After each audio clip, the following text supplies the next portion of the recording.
മസ്തകത്തിൽ മുറിവേറ്റ കാട്ടാനയെ പിടികൂടാനുള്ള ദൗത്യം അതിങ്ങനെ പുരോഗമിക്കുകയാണ്. പക്ഷെ ആന ഇപ്പോൾ വനം വകുപ്പിന്റെ നിരീക്ഷണത്തിന് പുറത്താണ്.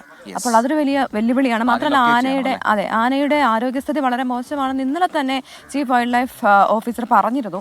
അപ്പോൾ ഈ ആനയെ എങ്ങനെയെങ്കിലും പിടികൂടി അതിന് വേണ്ട ചികിത്സ നൽകുക എന്നുള്ളതാണ് പരമപ്രധാനമായ കാര്യം. അത് കഴിഞ്ഞിട്ട് ഈ ആനയെ മാറ്റാനായിട്ടുള്ള കൂടെല്ലാം സജ്ജീകരിച്ചിട്ടുണ്ട്. അപ്പോൾ എങ്ങനെയാണ് നിലവിലെ സാഹചര്യം നമുക്ക് ചോദിക്കാം. സൂരജ് സജി തയ്യാറായിട്ടുണ്ടല്ലേ? Suraj Saji, very good morning. അതിരപ്പള്ളിയിലാണ് ഉള്ളതെന്നറിയാം. സാധാരണഗതിയിൽ ഈ മസ്തകത്തിൽ മുറിവേറ്റ ഈ ആന, അതിൻ്റെ ആരോഗ്യസ്ഥിതി അതീവ ഗുരുതരമാണ്. നമ്മളെ ദൃശ്യങ്ങൾ കഴിഞ്ഞ ദിവസമൊക്കെ കണ്ടതാണ്.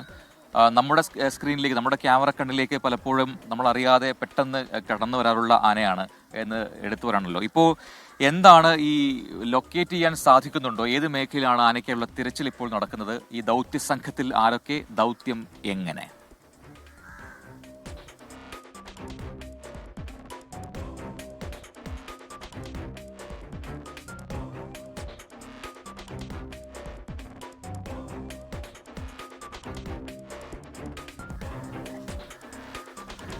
സൂരജിലേക്ക് വളരെ പെട്ടെന്ന് തന്നെ എത്താം എന്ന് പ്രതീക്ഷിക്കുന്നു.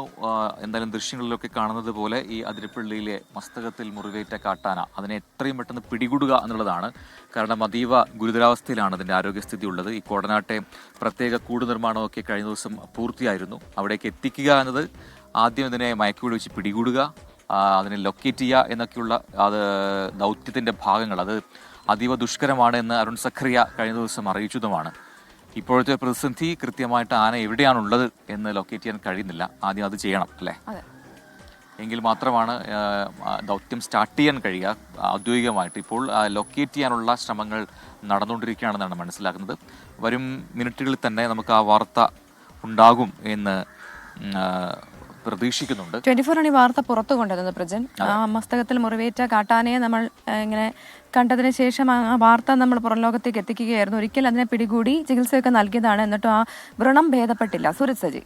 സൂരജ്, ഇപ്പോൾ ഈ ദൗത്യം ഉടൻ ആരംഭിക്കുന്ന നേരത്തെ വാർത്ത ഉണ്ടായിരുന്നു. എന്താണ് ഈ ലൊക്കേറ്റ് ചെയ്യാൻ കഴിയുന്നുണ്ടോ? ഏത് മേഖലയിലാണ് ഇപ്പോൾ തിരച്ചിൽ? Prajin, Pravitha, good morning. ദൗത്യം ആരംഭിച്ചിരിക്കുന്നു എന്നുള്ളതാണ് നമുക്കിപ്പോൾ ലഭിക്കുന്ന വിവരം. അതായത് ഡോക്ടർ അരുൺ സഖറി അടക്കമുള്ള സംഘം ഇപ്പോൾ വെറ്റ്ലപ്പാറ പ്ലാന്റേഷനിൽ എത്തിയിരിക്കുന്നു. അതോടൊപ്പം തന്നെ DFO ആർ ലക്ഷ്മി, ഇവരുടെ നേതൃത്വത്തിലാണ് നിലവിൽ ഈ ദൗത്യം പുരോഗമിക്കുന്നത്. ദൗത്യ സംഘങ്ങളെല്ലാം തന്നെ ഈ വെറ്റ്ലപ്പാറയിലേക്ക് എത്തിയിരിക്കുന്നു. പക്ഷേ ഏറ്റവും പ്രധാനപ്പെട്ട കാര്യം, വനം വകുപ്പിന്റെ നിരീക്ഷണത്തിന് പുറത്ത് ആയിരിക്കുന്നു ഈ ആന എന്നുള്ളതാണ്. അതുകൊണ്ട് തന്നെ ഈ ആനയെ കണ്ടെത്തുന്നതിനുള്ള നടപടിയാണ് ഈ ദൗത്യത്തിന്റെ ഭാഗമായി ആദ്യം സ്വീകരിച്ചു വരുന്നത്. ഇപ്പോൾ ദൃശ്യങ്ങളിൽ തന്നെ കാണാം, ഈ അതിരപ്പള്ളി മേഖലയിൽ വെളിച്ചം തീരെ വീണു തുടങ്ങിയിട്ടില്ല. അതുകൊണ്ട് തന്നെ ഈ ആന എവിടെയാണെന്ന് സംബന്ധിച്ച് ലൊക്കേറ്റ് ചെയ്യുന്നതിന് ഈ വെളിച്ചം ഈ ഘട്ടത്തിൽ പരിമിതിയാണ്. പക്ഷേ കുറച്ചുകൂടി നേരം പുലരുന്നതോടുകൂടി ആന എവിടെയാണെന്ന് ലൊക്കേറ്റ് ചെയ്യാൻ കഴിയും എന്നുള്ളതാണ് വനംവകുപ്പ് പറയുന്നത്. പക്ഷേ വനംവകുപ്പിന്റെ വിവിധ ഉദ്യോഗസ്ഥർ ഇതിനോടകം തന്നെ ഈ വനമേഖലയിലും അതോടൊപ്പം തന്നെ പ്ലാന്റേഷൻ മേഖലയിലും എല്ലാം വിവിധ മേഖലകളിൽ തിരച്ചിൽ നടത്തുന്നു. എനിക്ക് പിന്നിൽ കാണുന്ന, ഞാനിപ്പോൾ ഉള്ളത് വെറ്റ്ലപ്പാറ പ്ലാന്റേഷൻ 14ലാണ്. ഇതിനപ്പുറം ചാലക്കുടി പുഴയാണ്. ഈ പുഴയ്ക്കക്കരെ എല്ലാം തന്നെ വ്യാപകമായ തിരച്ചിൽ ആനയ്ക്ക് വേണ്ടി വനംവകുപ്പിന്റെ വിവിധ സംഘങ്ങൾ നടത്തുന്നുണ്ട്. അരുൺ സഖറിയും ആർ ലക്ഷ്മിയും എല്ലാം തന്നെ ഈ ബേസ് ക്യാമ്പ് എന്ന് പറയുന്നത് ഈ പ്ലാന്റേഷനകത്തുള്ള ഒരു ഫാക്ടറിയാണ്. ഫാക്ടറിയോട് ചേർന്നുള്ള അംഗനവാടിയിലാണ് ഈ കുങ്കിയാനകൾ അടക്കമുള്ളത്. അവിടെ ഒരു ബേസ് ക്യാമ്പ് ആക്കിക്കൊണ്ടാണ് നിലവിൽ ഈ പ്രവർത്തനങ്ങൾ ഏകോപിപ്പിക്കുന്നത്. ഇന്നലെ എല്ലാം തന്നെ, അതായത് ഈ കുങ്കിയാന നിന്നിരുന്നതിന് അല്പം മാറിയാണ് ഈ ആനയുടെ സാന്നിധ്യം ഉണ്ടായിരുന്നത്. അതുകൊണ്ട് തന്നെ ആന അധിക ദൂരത്തേക്ക് പോയിട്ടില്ല എന്നുള്ളതാണ് വനംവകുപ്പിന്റെ കണക്കുകൂട്ടൽ. അതുകൊണ്ട് തന്നെ ഈ വെളിച്ചം വീണു തുടങ്ങിയാൽ ആനയെ ട്രാക്ക് ചെയ്താൽ ഉടൻ തന്നെ മയക്കുവെടി വെച്ച് ആനയെ പിടികൂടുക എന്നുള്ളതാണ്. വെയിൽ ഉറക്കുന്നതിന് മുമ്പ്, അതായത് ഇപ്പോൾ ചൂട് കൂടുതലാണ്, ഈ ചൂട് കൂടുന്നതിന് മുൻപ് തന്നെ ഈ മയക്കുവെടി വെച്ച് ആനയെ പിടികൂടി ഈ കോടനാട് അഭയാരണ്യത്തിലേക്ക് കൊണ്ടുപോകുക എന്നുള്ളതാണ്. ചൂട് കൂടിയാൽ ഈ ആനയുടെ ആരോഗ്യസ്ഥിതി അടക്കം മോശമായി നിൽക്കുന്ന ഒരു സാഹചര്യമുണ്ട്. സ്വാഭാവികമായി ഈ മയക്കുവെടി വെച്ചതിന് ശേഷം ചൂട് കൂടി അനുഭവപ്പെട്ടാൽ ആനയുടെ ആരോഗ്യസ്ഥിതി എന്താകും എന്ന് സംബന്ധിച്ചെല്ലാം തന്നെ ആശങ്കയുണ്ട്. അതുകൊണ്ടാണ് അതിരാവിലെ തന്നെ, അതായത് ദൗത്യസംഘമൊക്കെ 5:30 ഈ മേഖലയിലേക്ക് എത്തിയെന്നുള്ളതാണ്. അല്പസമയത്തിനകം തന്നെ ഈ ആനയെ ലൊക്കേറ്റ് ചെയ്യാൻ കഴിയും എന്നുള്ളതാണ് ഇവരുടെ ഒരു വിലയിരുത്തൽ. ആനയെ പാർപ്പിക്കുന്നതിന് വേണ്ടിയുള്ള കൂടടക്കം കോടനാട് സജ്ജമാണ്. ആനയെ മയക്കുവെടി വെച്ച് കഴിഞ്ഞാൽ ഇവിടെ നിന്ന് കൊണ്ടുപോകുന്നതിന് 3 കുങ്കിയാനകളെ വയനാട്ടിൽ നിന്ന് എത്തിച്ചിട്ടുണ്ട്. അനിമൽ ആംബുലൻസ് അടക്കം സജ്ജമാക്കിക്കൊണ്ട് ഇപ്പോൾ ആനയെ കണ്ടെത്തുന്നതിന് വേണ്ടിയുള്ള ഒരു തിരച്ചിലാണ് ഈ മേഖലയിൽ നടക്കുന്നത്. പ്രജിൻ, പ്രവിത.